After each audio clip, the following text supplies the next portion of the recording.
How do I calculate forcing moves in endgames? Have you ever found yourself in an endgame, wondering how to make the right move?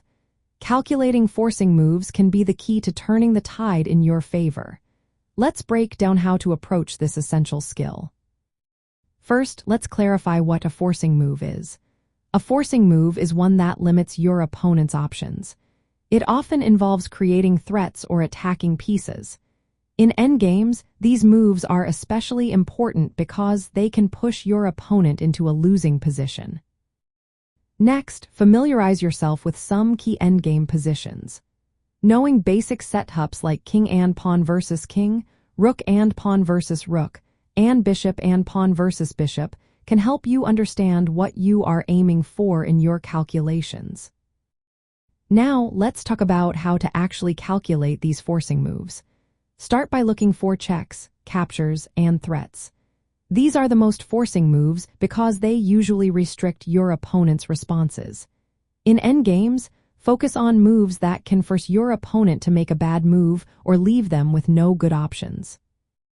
For instance, imagine you have a pawn on the board and your opponent has a piece that can capture it. A forcing move could be to threaten that piece with your king or another piece. This forces your opponent to move it away from your pawn, creating a path for your pawn to promote. Another important concept to consider is Zugzwang. Zugzwang occurs when any move your opponent makes worsens their position. In endgames, this situation is common and can be used to your advantage.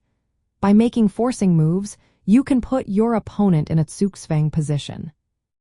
Sometimes, you will need to calculate longer lines in endgames, especially when pawns are involved.